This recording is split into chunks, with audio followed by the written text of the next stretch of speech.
প্রিয় দর্শক, আসসালামু আলাইকুম। আমি আছি এখন আখাউড়া উপজেলার কালিকাপুর গ্রামে। এখান থেকে আমি আবদুল্লাপুর হয়ে জাজিরপুর, বঙ্গেরচর, রহিমপুর এবং কেন্দুয়ায় যাব।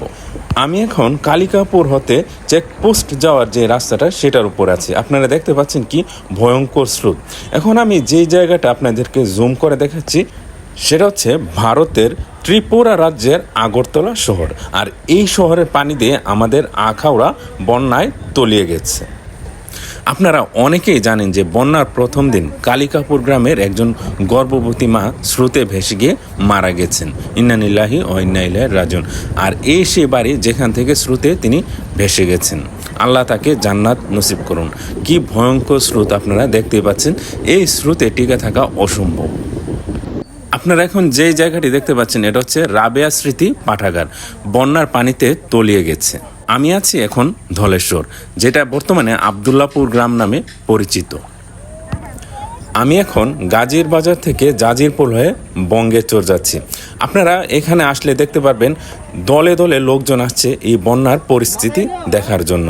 আবার কেউ কেউ এখানে সেলফি তোলার জন্য আসছে। এখানে যারা সেলফি তুলতে বা এনজয় করতে আসছে এটা তাদের মনস্তান্ত্রিক সমস্যা ছাড়া আর কিছুই না। ছাত্ররা ব্রিজের রেলিং দিয়ে দিচ্ছে, রেলিং দিয়ে দিচ্ছে, খুব শর্টকাট আমরা এই পারে যাইতে পারবে। এখানে আসলে দেখতে পারবেন অসংখ্য মানুষ মাছ ধরছে। যাদের পুকুর থেকে মাছ চলে আসছে সেই মাছ আর ফেরত যাবে না। এখন যদি তাদের মাছ ধরাটা আপনার কাছে খারাপ লাগে সেটা আপনার ব্যক্তিগত ব্যাপার, মাছ তো পাবলিক ধরবেই। আমি এখন আছি জাজিরপুর নির্মাণাধীন ব্রিজটার সামনে। পাশে যেই বেইলি ব্রিজটি ছিল সেটা স্রোতের সাথে ভেসে গেছে, আর সেই কারণে দুই পাশে সংযোগ বিচ্ছিন্ন হয়ে যায়। তবে এখানের তরুণ ছাত্ররা এসে এই সংযোগটি স্থাপন করেছে যেন অ্যাটলিস্ট মানুষ পায়ে হেঁটে আসা যাওয়া করতে পারে। তাদেরকে ধন্যবাদ জানাচ্ছি। আমি এখন আছি বঙ্গেরচর আখাউড়া চেকপোস্ট রোড। আপনারা দেখতে পাচ্ছেন যে মেইন রোডটি সেটাই পানির নিচে তলিয়ে গেছে। আমি এখন জাজিরপুর থেকে গাজীর বাজারের দিকে চলে যাচ্ছি। ব্রিজের উপর থেকে আপনাদেরকে একটা দৃশ্য দেখায়, আপনারা খেয়াল করুন।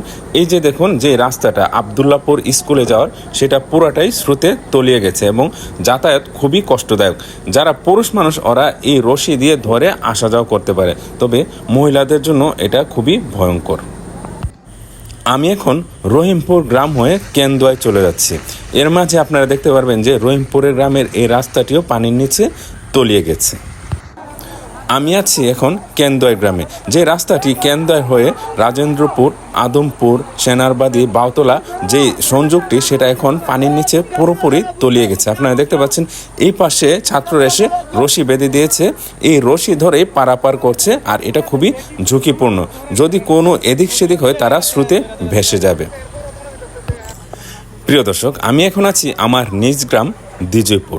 আমার গ্রামের অনেকে যারা প্রবাসে থাকেন তারা দেখতে চেয়েছেন যে আমাদের গ্রামের বন্যার পরিস্থিতির অবস্থাটা। আমি আপনাদের জন্য এই ছোট্ট অংশটা ভিডিও করে সাথে অ্যাড করে দিয়েছি।